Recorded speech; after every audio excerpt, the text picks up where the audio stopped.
अस्सलाम वालेकुम रहमतुल्लाह। हमारे साथ में बहुत अजीज़ शख्सियत जो ग्वालियर से तशरीफ़ लाई है, मुन्ना खान साहब, जो कि एक ग्वालियर से इनका निस्बत और अकीदत रही है। ये हज़रत कुछ ग्वालियर के शान में वहाँ के वलियों के बारे में बताएंगे। मोहम्मद गौस साहब,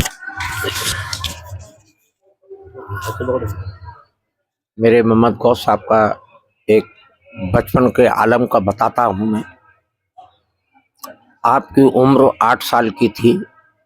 उनकी वालदा उनके साथ में थी। जब वहाँ से वो जंगल की तरफ चले तो वहाँ उनको लुटेरे, एक डाकू वगैरह का काफिला मिला और उनकी वालदा से कहा कि आप ये जो भी आपके पास में ज़र ज़ेवर हैं वो आप उतार दें। तो उन्होंने डर के मारे उतार दिया। फिर आगे चले तो उनकी वालदा से मोहम्मद गौस साहब ने फरमाया कि ए अम्मी जान, आपने उनके कहने से सब जेवर उतार दिया और वो लुटेरे आपका सामान लेके चले गए।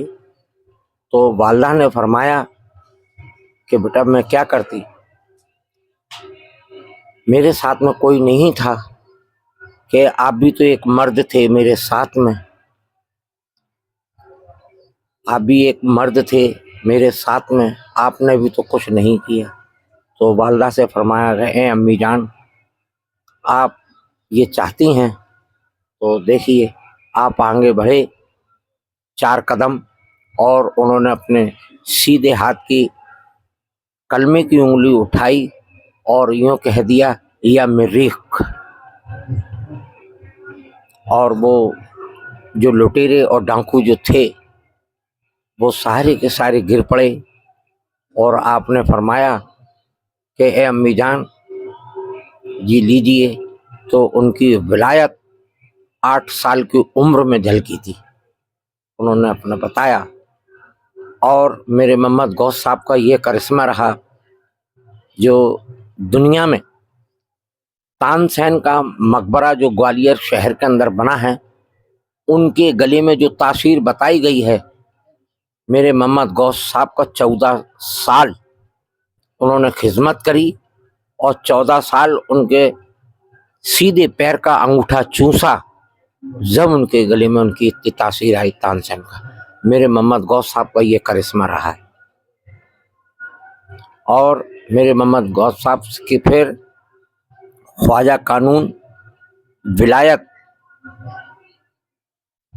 ग्वालियरी का यही मसला रहा।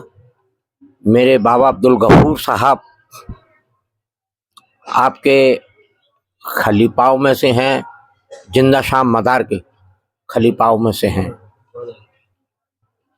तो यही बात है।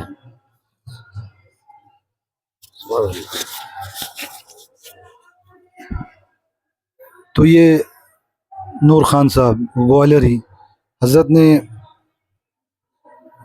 तस्करा विलायत का फरमाया। गौस ग्वालियरी जो कि ग्वालियर के मशहूर विलायत वली, हाजिर और नाजिर, अल्लाह करीम आप लोग सभी उनकी हुजरे में तशरीफ़ फरमाए, उनके दरगाह में तशरीफ़ ले जाए। वल्लाहु आलम। अस्सलामु अलैकुम रहमतुल्लाह।